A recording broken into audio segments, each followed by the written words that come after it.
ಬೆಳೆಯುವ ಮಕ್ಕಳಿಗೆ ತಿನ್ನಲು ಏನೇನು ಕೊಡಬಹುದು, ಅವರ ಆಹಾರ ಹೇಗಿರಬೇಕು, ಮಕ್ಕಳ ಊಟದ ತಟ್ಟೆಯಲ್ಲಿ ಏನೇನಿರಬೇಕು ಅಂತಲೇ ತೋರಿಸ್ತೀವಿ ಈ ಸ್ಟೋರಿ ನೋಡಿ.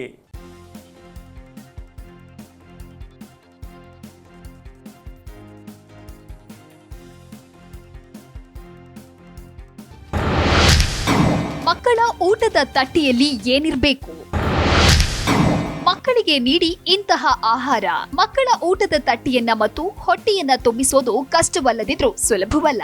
ಅದರಲ್ಲೂ ಅವರಿಷ್ಟದ ತಿನಿಸುಗಳನ್ನ ಬಿಟ್ಟು ಆರೋಗ್ಯಕರ ಆಯ್ಕೆಗಳನ್ನ ಒಪ್ಪಿಕೊಳ್ಳುವಂತೆ ಮಾಡೋದು ಕಷ್ಟವೇ.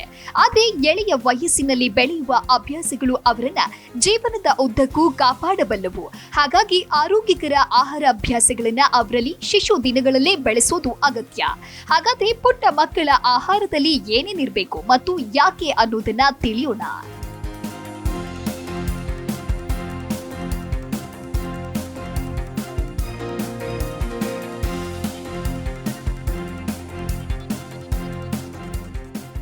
ಮಕ್ಕಳಲ್ಲಿ ಮಧುಮೇಹ ಈಗ ಹೊಸ ವಿಷಯವಲ್ಲ. ಅತಿಯಾದ ಜಂಕ್ ಸೇವನೆ, ಕೆಟ್ಟ ಕೊಬ್ಬುಗಳು ದೇಹ ಸೇರ್ತಾ ಇರೋದು, ಸಂಸ್ಕರಿತ ಆಹಾರಗಳಿಲ್ಲದ ದಿನವಿಲ್ಲ ಎನ್ನುವಂತೆ ಆಗಿರೋದು ಮತ್ತು ಆಟೋಟ ರಹಿತವಾದ ಜನಜೀವನಗಳು ಬಾಲ್ಯದಲ್ಲೇ ಜೀವನ ಶೈಲಿಯ ಸಮಸ್ಯೆಗಳು ಕಾಡುವಂತೆ ಮಾಡಿದೆ. ಸರಿಯಾದ ಊಟ, ಆಟ ಮತ್ತು ನಿದ್ದೆ ಬಾಲ್ಯದಲ್ಲಿ ಮಹತ್ವದ ಪಾತ್ರವನ್ನು ವಹಿಸುತ್ತೆ. ಇದರಿಂದ ಬುದ್ಧಿ ಮತ್ತು ದೇಹಗಳೆರಡೂ ಸಬಲವಾಗಿ ಬೆಳೆಯಲು ಸಾಧ್ಯವಿದೆ. ಹಾಗಿದ್ರೆ ಮಕ್ಕಳ ನಿತ್ಯದ ಆಹಾರದಲ್ಲಿ ತಪ್ಪದೇ ಇರಬೇಕಾದದ್ದೇನು?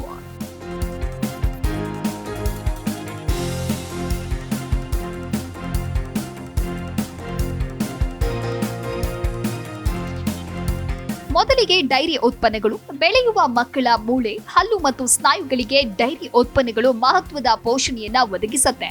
ಹಾಲು, ಮೊಸರು, ಚೀಸ್, ಬೆಣ್ಣೆ, ತುಪ್ಪ, ಪನ್ನೀರ್ ಮುಂತಾದವುಗಳೆಲ್ಲ ಮಕ್ಕಳಿಗೆ ಬೇಕಾದ ಪ್ರೋಟೀನ್, ಕ್ಯಾಲ್ಸಿಯಂ ಮತ್ತು ಒಳ್ಳೆಯ ಕೊಬ್ಬನ್ನು ನೀಡುತ್ತೆ. ಇದರಿಂದ ಮಕ್ಕಳ ದೇಹ ಮತ್ತು ಮೆದುಳಿನ ವಿಕಾಸ ಉತ್ತಮವಾಗಿರುತ್ತೆ. ಒಳ್ಳೆಯ ಆಹಾರಗಳನ್ನ ಮುಂದಾಗಿ ಒದಗಿಸೋದ್ರಿಂದ ಕಳ್ಳ ಹಸಿವಿನ ಪ್ರಕೋಪ ಕಡಿಮೆಯಾಗಿ ಗುಜರಿ ಆಹಾರ ಸೇವನೆಯ ಆಸೆಯು ಕ್ಷೀಣಿಸುತ್ತೆ. ಇದರಿಂದ ಮಕ್ಕಳ ತೂಕ ಅಗತ್ಯಕ್ಕಿಂತ ಹೆಚ್ಚಾಗದಂತೆ ನಿರ್ವಹಿಸಬಹುದು.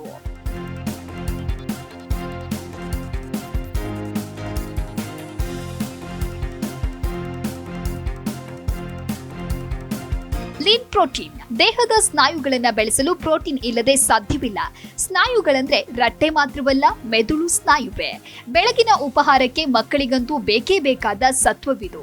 ಮೊಟ್ಟೆ, ಹಾಲು, ಚೀಸ್, ಶೇಂಗಾ ಬೆಣ್ಣೆ, ಬಾದಾಮಿ ಬೆಣ್ಣೆ ಮುಂತಾದ ಬೀಜಗಳ ಸಾಂದ್ರ ಕೊಬ್ಬುಗಳು ಮಕ್ಕಳಿಗೆ ಪ್ರಿಯವಾದವು. ಸ್ಯಾಂಡ್ವಿಚ್ ಜೊತೆಗೆ ಇಂಥವೆಲ್ಲ ಒಳ್ಳೆಯ ಸಂಗಾತಿ. ಊಟದಲ್ಲೂ ಪನ್ನೀರು, ಮೊಳಕೆ ಕಾಳುಗಳು, ಬೇಳೆಗಳು, ಮೀನು, ಚಿಕನ್ ಒಳಗೊಂಡ ಖಾದ್ಯಗಳು ಬೆಳೆಯುವ ಮಕ್ಕಳಿಗೆ ಬೇಕು. ಹಣ್ಣುಗಳು. ದೇಹದ ರೋಗ ನಿರೋಧಕ ಶಕ್ತಿ ಚೆನ್ನಾಗಿರ್ಬೇಕು ಅಂದ್ರೆ ಸಾಂದ್ರವಾಗಿ ಜೀವಸತ್ವಗಳು ಮತ್ತು ಖನಿಜಗಳು ಮಕ್ಕಳಿಗೆ ದೊರೆಯಬೇಕು. ಅದಕ್ಕಾಗಿ ಹಣ್ಣುಗಳು ಉಪಯುಕ್ತ. ಕಿತ್ತಳೆ, ಸ್ಟ್ರಾಬೆರಿ, ಚೆರ್ರಿ, ಸೇಬು, ಬಾಳೆಹಣ್ಣು, ಪಪ್ಪಾಯ, ದಾಳಿಂಬೆ ಮುಂತಾದ ಬಗೆ ಬಗೆಯ ಹಣ್ಣುಗಳು ಹೊಟ್ಟೆ ಸೇರಿದ್ರೆ ಮಾತ್ರವೇ ತರಹೇವಾರಿ ಉತ್ಕರ್ಷಣ ನಿರೋಧಕಗಳು ದೇಹಕ್ಕೆ ದೊರೆಯಲು ಸಾಧ್ಯ. ಇದರಿಂದ ಮಕ್ಕಳಿಗೆ ಪದೇ ಪದೇ ಕಾಡುವ ಶೀತ, ಕೆಮ್ಮು, ಜ್ವರ, ಗಂಟಲು ನೋವು ಮುಂತಾದ ಸೋಂಕು ರೋಗಗಳನ್ನ ಹತೋಟಿಗೆ ತರುವುದಕ್ಕೆ ಸಾಧ್ಯ. ತರಕಾರಿಗಳು. ಇದಂತೂ ಮಕ್ಕಳ ಶತ್ರು. ಹಣ್ಣುಗಳನ್ನಾದ್ರೂ ತಿನ್ನಿಸಬಹುದು, ತರಕಾರಿಗಳನ್ನ ಮಾತ್ರ ಕಷ್ಟ. ಆದ್ರೆ ನಾರು, ವಿಟಮಿನ್ಗಳು, ಖನಿಜಗಳು ದೇಹಕ್ಕೆ ದೊರೆಯುವುದಕ್ಕೆ ಇವು ಅಗತ್ಯ. ವಿಟಮಿನ್ ಎ ಹೆಚ್ಚಿರುವ ಟೊಮ್ಯಾಟೊ, ಗೆಣಸು, ಕ್ಯಾರೆಟ್, ಕುಂಬಳಕಾಯಿಗಳು ಮಕ್ಕಳ ದೃಷ್ಟಿಯನ್ನ ಕಾಪಾಡೋದಕ್ಕೆ ಬೇಕು.